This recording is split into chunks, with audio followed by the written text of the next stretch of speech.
Alright, so the one thing I'm not going to go over in these tutorials is the basic sound design stuff.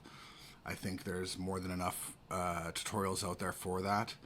And you can use samples from sample packs if you want.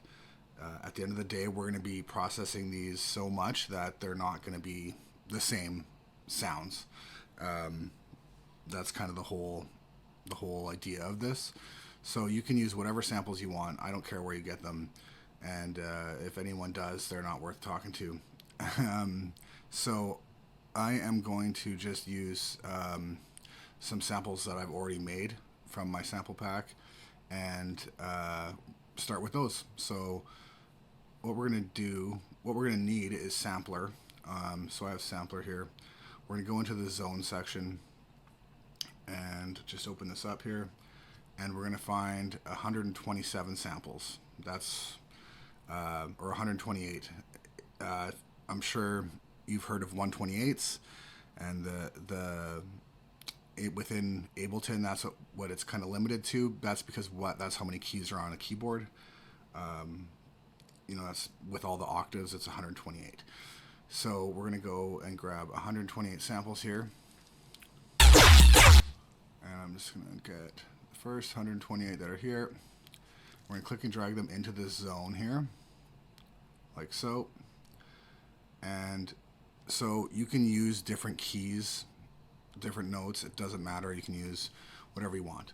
If you are using different notes, just make sure that you're going to have to go through each one, and on the sampler here, change this root note to the key. So if it's D, put it in D3. The third octave is the best option, but if you do that, it will play back. When you do play it back, it'll play back on any note properly, which is what we want. So all of these samples that I have are all in C, so I'm going to keep that at C3. And the next step here is we're just going to go over here and click this select button, and you want to make sure that at least one of these goes all the way across these blue bars, and we're just going to right click and go distribute ranges equally, and that will distribute those across 128 keys, and we are good to go in terms of the zone section. So what we want to do now is we're going to group this sampler so that we can go over to our selector here, and we're going to right click it and map it to macro 1. There we go. So now when we move this macro, we're actually moving along and selecting what sample we want to use. Okay. Now if there's any changes that you want to make to the sampler, I would do that now. So what you can do is you can select all, and then if you want to select Snap to Grid, you do that. It's going to apply that to all of the samples. If you want to add looping, you can do that. It's going to apply it to everything. Even the stuff in the pitch oscillator, filter, all that, anything you apply while they're all selected or highlighted will change all of them. And yeah, because that makes life a lot easier. I'm not going to mess around with too much of that stuff today. This isn't a sampler tutorial. So, what we are trying to do is make an instrument, and we pretty much have that done at this point. So right now we have an instrument, and I'm just going to close the zone here and move this over. And if you just press play,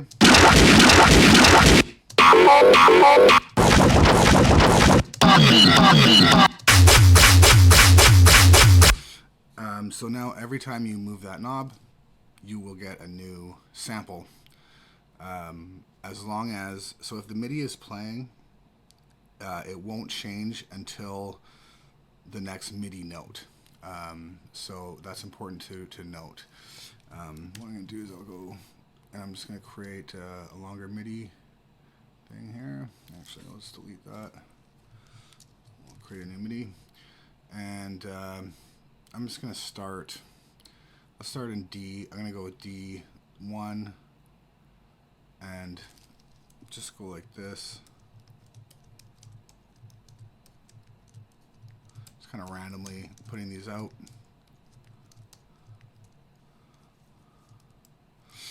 And then you're going to want to have, like, the main goal here is to have as many variations as possible.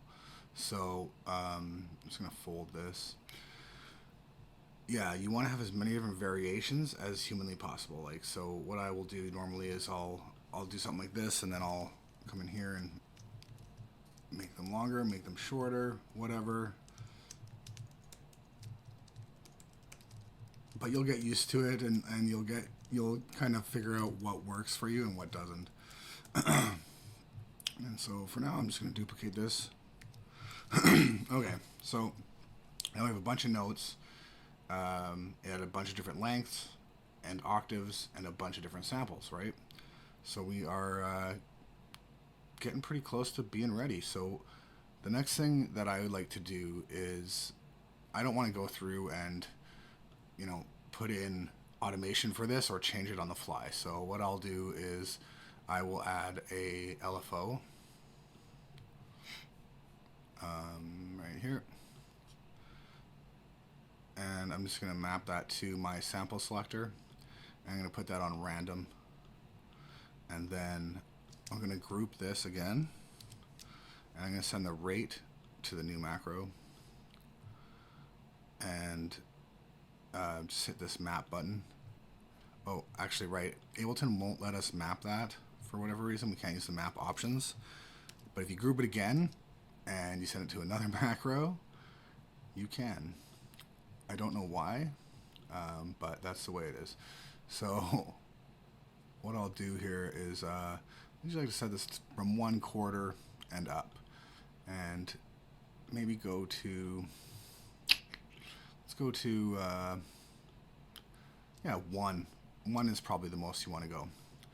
Okay, then I'm just gonna go like this, and now this is just the rate at which it's going to change the samples.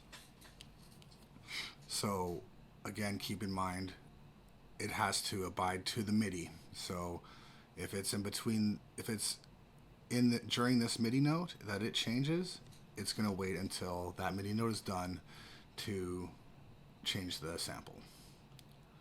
Okay, so let's see what we got here. So let me close that up.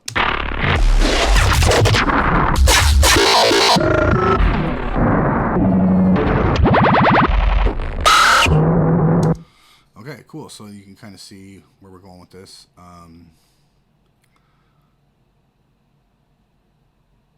Just gonna put that to about 3/4. There we go.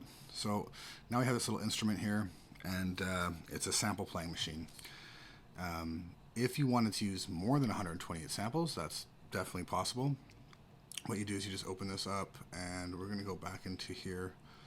And inside of this rack, what you can do is basically just duplicate it and then come into the zone for the second sampler and get another 128. I'm just going to go down here. So that's going to be 240, 250 something. 260, okay. And then just come in here, delete everything that's in there. Bring this in. And just basically redo that whole process like so. But because we've already set this all up and we've duplicated this instrument, all the automation, all that stuff is already done for us. So you can see there that the selector is moving back and forth.